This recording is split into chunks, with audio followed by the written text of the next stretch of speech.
Have you ever visited a place that completely shattered your expectations? Because that's exactly what happened to me in St. Petersburg. Before this trip, I knew it was famous for its palaces, museums, and history. But I had no idea just how beautiful or how different it would actually feel. Over the next few days, we're going to explore royal palaces that look like they belong in a fairy tale, one of the greatest museums on the planet, breathtaking churches, hidden corners, and a city that's unlike anywhere else I've ever been. And trust me, some of the best moments weren't even the ones I'd planned. So, let's get started. As soon as we arrived, we spent some time simply wandering through the city streets. The very first thing that caught my attention was the incredible blend of historic architecture and modern city life. It felt like walking through two different worlds at the same time, a city deeply rooted in history while still full of energy and life.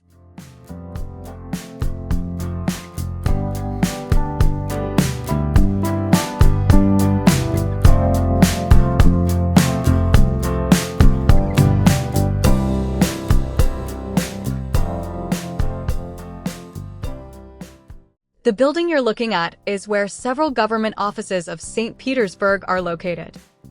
And standing in front of it is the statue of Vladimir Lenin, the founder and the first leader of the Soviet Union.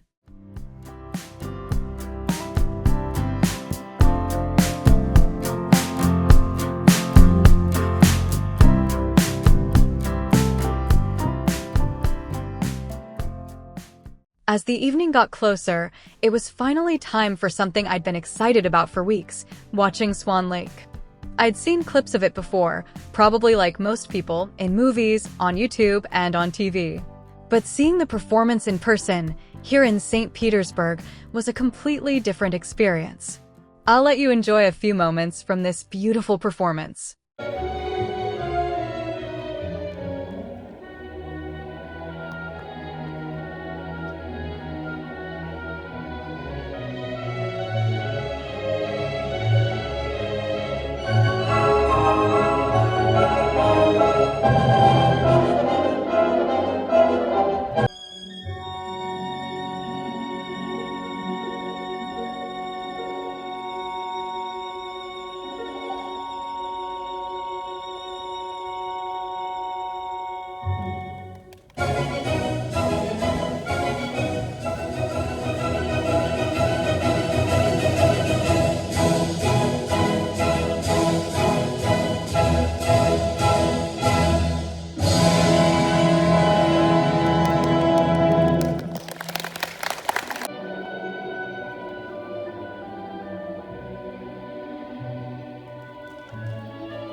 After the ballet, we headed to Nevsky Prospect, the most famous street in St. Petersburg.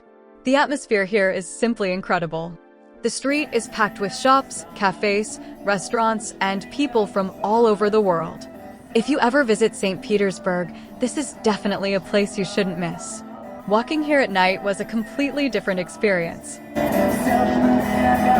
The lights from the storefronts, the lively crowds, and the vibrant energy made the whole street feel magical. The next morning, we made our way to Kazan Cathedral.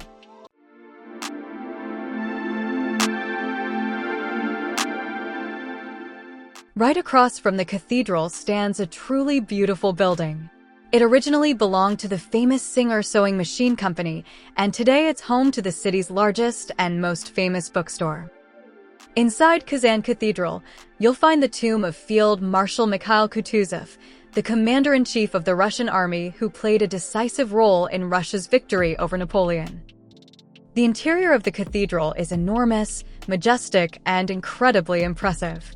One thing that really stood out to me was that although this is one of the city's most popular tourist attractions, it's still an active place of worship.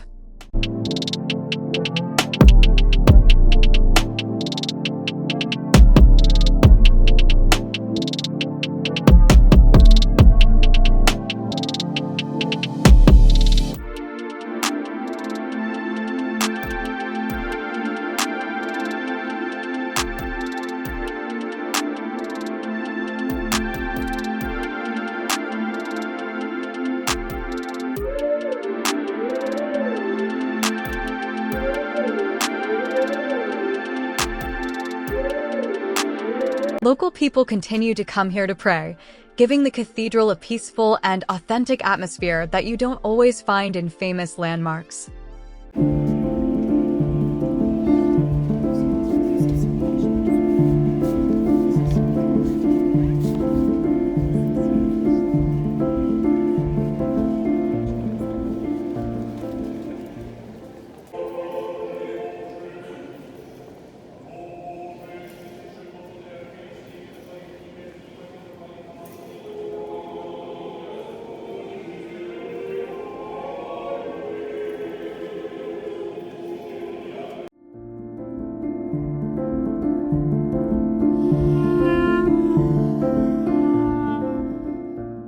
After visiting Kazan Cathedral, we headed towards St. Isaac's Square, located right in front of the magnificent St. Isaac's Cathedral.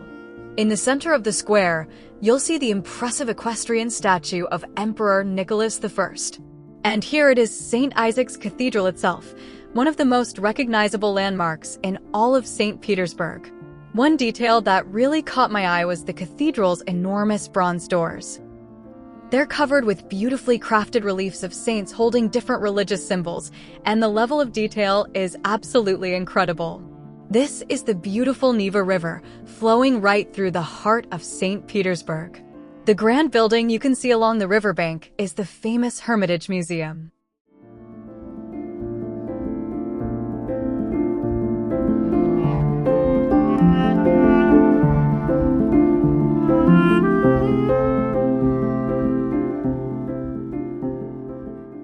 And that modern glass skyscraper in the distance is Lokta Center, the tallest building in both Russia and Europe, and the headquarters of Gazprom, Russia's largest energy company. One of the things I loved most about St. Petersburg was its architecture.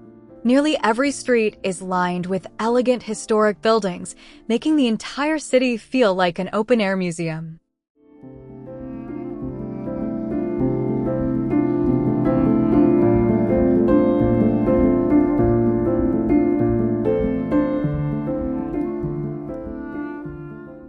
From there, we continued toward the Peter and Paul Fortress. The tall golden spire you see is the bell tower of Peter and Paul Cathedral, built during the reign of Peter the Great.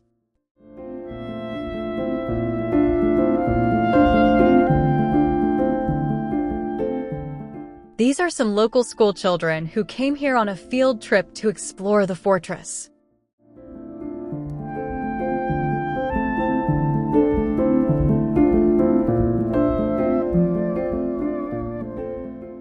Just beside the fortress is one of the city's most popular riverside viewpoints, where countless people stop to take photos with the Neva River in the background.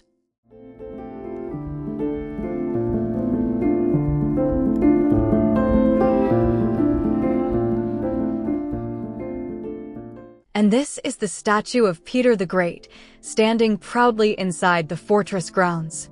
On our way back, we also passed by the Saint Petersburg Mosque. When it was completed, it was the largest mosque in Europe.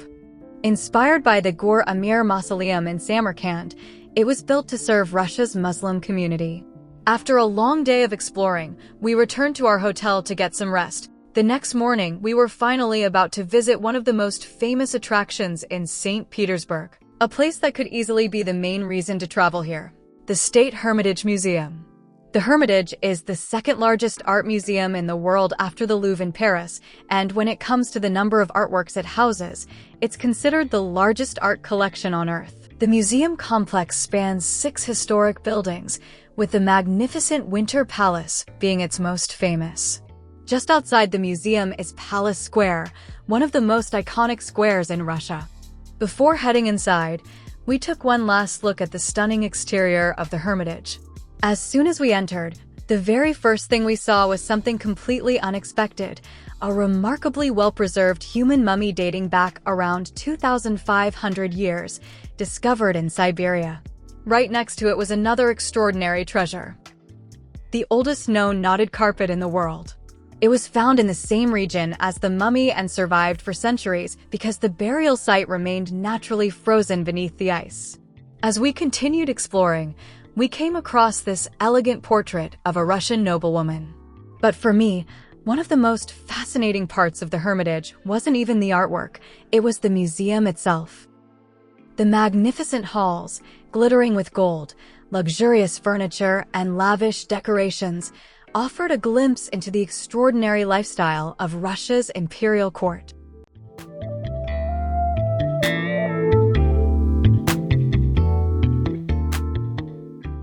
This Gothic-style library once served as the personal library of Nicholas II, the last Tsar of Russia. Here you can also see beautifully woven tapestries from the 17th and 18th centuries, created to decorate the grand halls of royal palaces. These beautifully crafted royal sleighs were once used by the Russian Tsars during the winter months. Throughout the museum, you'll find an incredible variety of sculptures, from graceful winged angels to Roman philosophers and senators, children crowned with flowers and fruit, and countless symbols of Christianity. This beautiful painting depicts the Virgin Mary and the Christ child, set against a richly gilded background and framed with exquisite gold-covered woodwork. Now we've arrived at one of the grand ceremonial halls of the Winter Palace. With its towering gilded columns, enormous chandeliers, and magnificent interior, this hall was once used for some of the Russian Empire's most important official ceremonies. This dramatic painting captures an epic battle from the 18th century. Here you can also see portraits of Mikhail Barclay de Tolly and Mikhail Kutuzov, 2 of Russia's greatest military commanders during the Napoleonic Wars. This magnificent room is dedicated to Peter the Great, the founder of Saint Petersburg and the architect of modern Russia. Inside, you'll find the imperial throne, an enormous portrait of Peter the Great standing beside Minerva, the Roman goddess symbolizing wisdom and victory, along with deep red velvet walls decorated with the iconic double-headed eagle of the Russian Empire. This hall was also used for official state ceremonies. Next is the famous 1812 Military Gallery, home to 332 portraits of Russian generals who fought against Napoleon during the Patriotic War of 1812. Even the floors deserve attention. Many of the museum's halls feature incredibly intricate parquet flooring, handcrafted with remarkable precision. And then there are the ceilings. Covered in elaborate gilded decorations and breathtaking artwork, they're just as impressive as everything displayed below them. This is St. George's Hall, one of the largest and most important ceremonial halls of the Winter Palace, where many of the Empire's grand official events once took place. Here is another beautiful portrait of a Russian noblewoman. And this stunning stained glass window depicts a Christian religious scene. These mosaic tables are also among the museum's treasured masterpieces, and the craftsmanship is simply remarkable. And now we've reached one of the Hermitage's most famous attractions, the Peacock Clock. Built in the 18th century as a gift to Catherine the Great, this incredible mechanical clock still works today. Not only is it a masterpiece of engineering, but it's also considered one of the finest examples of decorative art from its time. Next, we arrived at one of the museum's most treasured collections, masterpieces by Leonardo da Vinci depicting the Virgin Mary and the Christ Child.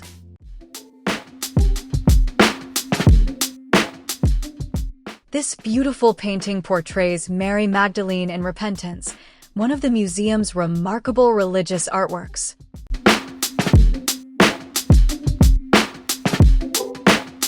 Another fascinating piece is The Lovers by Giulio Romano, painted around 1524 to 1525. At first glance, it seems like a simple romantic scene, but if you look closely, you'll notice an elderly woman secretly watching the couple through a doorway, a small detail that makes the painting surprisingly playful and memorable. Throughout the museum, we saw many more beautiful paintings and sculptures depicting the Virgin Mary and Jesus Christ. One of my favorite parts of the Hermitage was this spectacular gallery. With its endless arches, elegant columns, and ceilings completely covered in paintings, it almost felt like walking through a royal palace rather than an art museum. And here is one of the museum's most celebrated sculptures, a masterpiece by Michelangelo.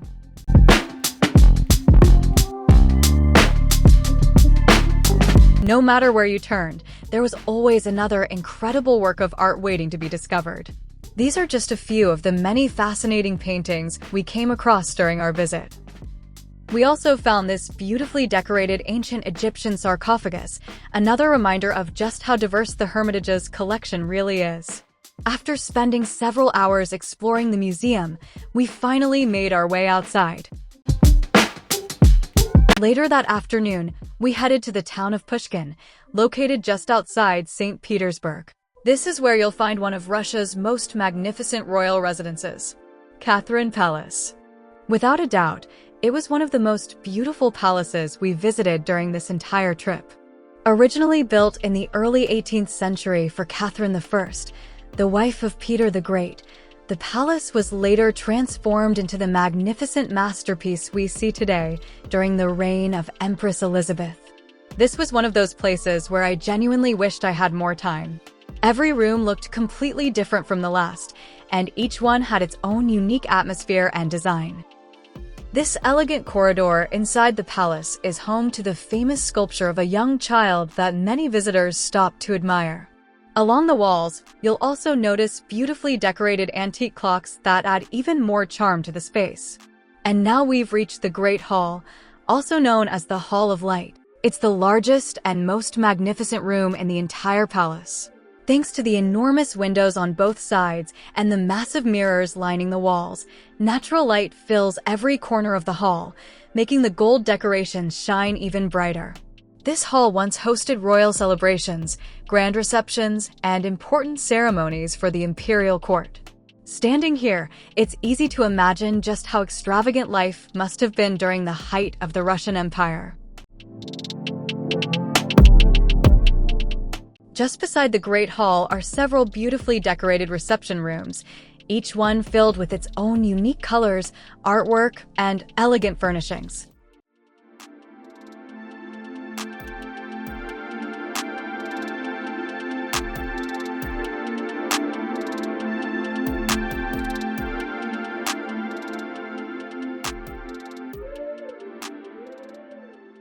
These are the palace's magnificent dining rooms, where members of the royal family and distinguished guests once gathered for lavish banquets.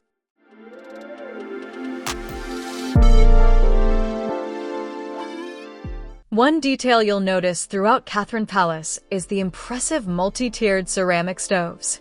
They weren't just used for heating the palace. They were also designed as works of art, beautifully decorated and perfectly integrated into each room. This elegant green room, decorated with gilded details, is known as the Green Pillar Hall, another one of the palace's stunning interiors.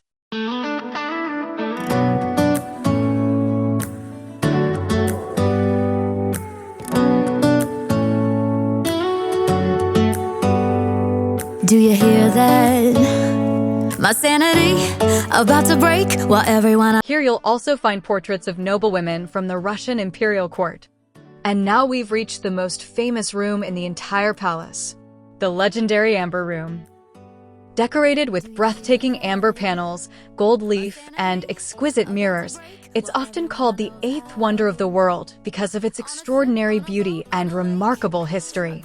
Even after seeing countless photos of it before the trip, standing inside the Amber Room felt completely different. Next is the Portrait Hall, where the walls are almost entirely covered with paintings. Let's not waste it, 'cause paradise is wherever we make it. Paradise is wherever we make it. Till the sun's up Monday, we'll tell our phones, do not disturb. I got my straw hat, babe. And you can finally pull the tags on your Tommy Bahama shirt. Blue crush up on the 85-inch sound machine. When we wanna hear the ocean, I think everything...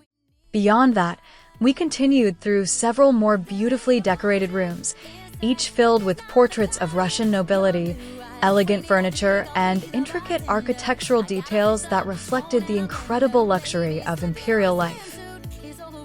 That evening, we headed to Smolny Convent. This beautiful complex was commissioned by Empress Elizabeth in the 18th century, and its elegant blue and white architecture makes it one of the most striking religious landmarks in Saint Petersburg. As the sun began to set, we made our way to the Neva River for an evening boat cruise. Seeing Saint Petersburg from the water was an unforgettable experience. And if we don't wanna, we don't ever have to leave. Yeah, there might not be a palm tree in sight, but there's not a cloud in your blue eyes. If we need a drink, I'll be the bartender. I got a fifth of Patron and a blender. Baby, slipping on a swimsuit is overrated. We don't need a beach to get half naked. Life's too short, let's not waste it, 'cause paradise is wherever we make it. All nice. Paradise is wherever we make it. AC to 79. Paradise is wherever we make it.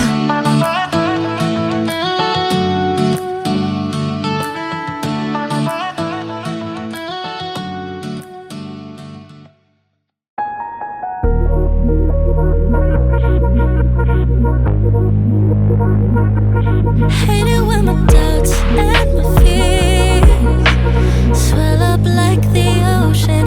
It feels like I could drown in my tears. Everything's overflowing. Scared that I won't get it right, get it right. My nerves are working overtime, overtime. Tell myself to calm down and breathe. Step out of the shadows, into the fire.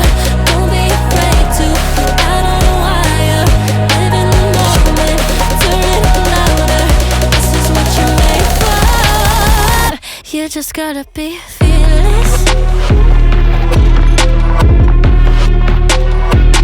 You just gotta be fearless. You just gotta be fearless. Cruising along the river gave us a completely different perspective of the city's magnificent palaces, historic buildings, and elegant bridges. Once I get in and I put it in drive, ain't no more stopping me, don't even try. Controlling the chaos, controlling the vibe, yeah. That's all the shots that you don't say. You'll never be heard if you don't say. Just gotta get out your own way. You can't learn to fly on your own if you don't let go. Step out of the shadows, into the fire. Don't be afraid to go out on a wire. Live in the moment, turn it up louder. This is what you're made for. One of the city's most famous nighttime attractions is its drawbridges. Several bridges across the Neva River are designed to lift during the night, allowing large ships to pass through. Watching these enormous bridges slowly rise against the night sky is one of St. Petersburg's most iconic sights. Here's one of the bridges opening, but I've sped up the footage so you can see the entire process more quickly.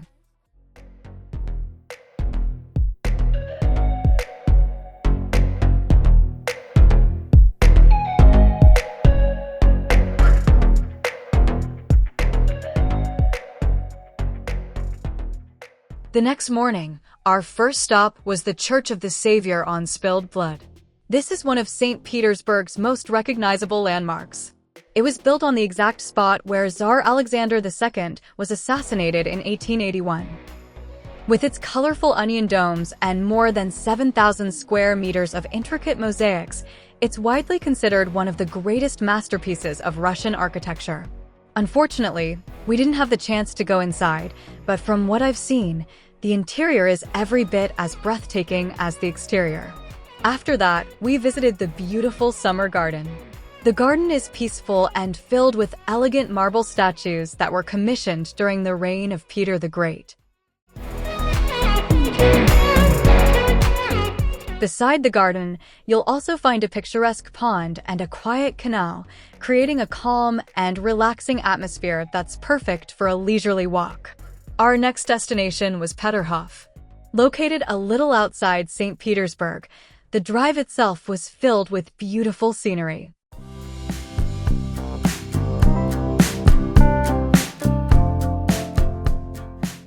Peterhof is an extraordinary complex of royal palaces and gardens built by Peter the Great in the early 18th century along the shores of the Gulf of Finland.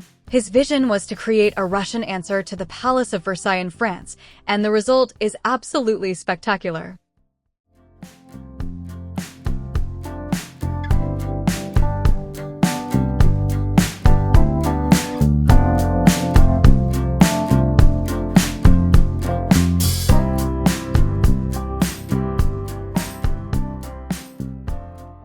The gardens alone are stunning.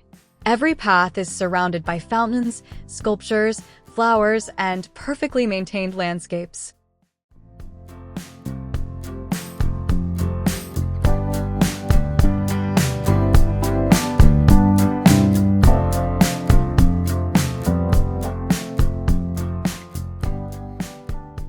One of the most entertaining attractions here is something known as the trick fountains.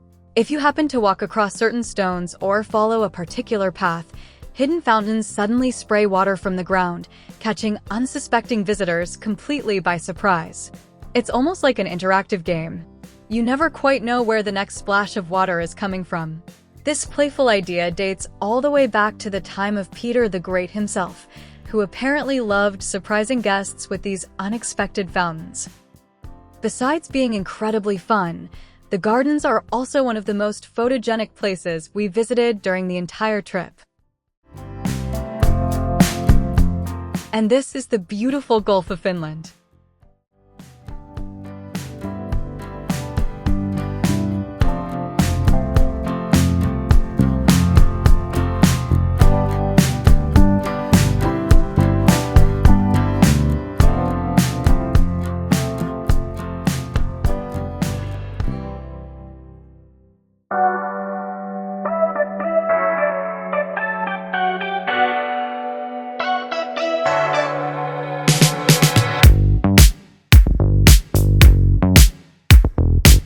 The most famous part of Peterhof is undoubtedly the spectacular Grand Cascade.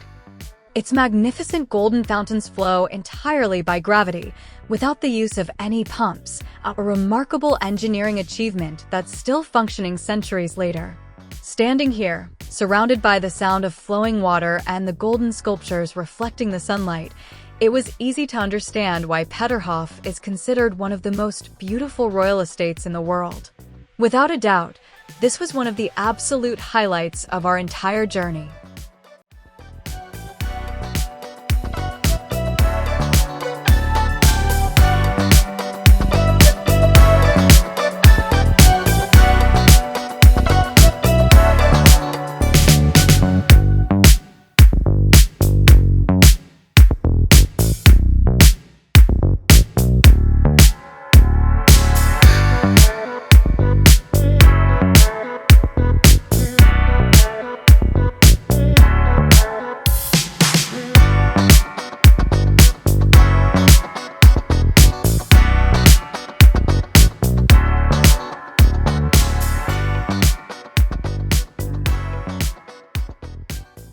Eventually, it was time to head back to the airport. Like every great journey, this one had to come to an end. But some places stay with you long after you've left.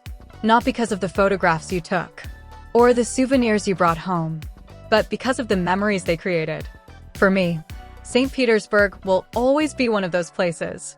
A city of magnificent palaces, world-famous museums, beautiful rivers and canals, remarkable history, and unforgettable moments around every corner. I truly hope you enjoyed exploring this incredible city with me. If you did, don't forget to like this video, subscribe to the channel, and let me know in the comments. Which place in St. Petersburg would you love to visit the most? Thank you so much for watching.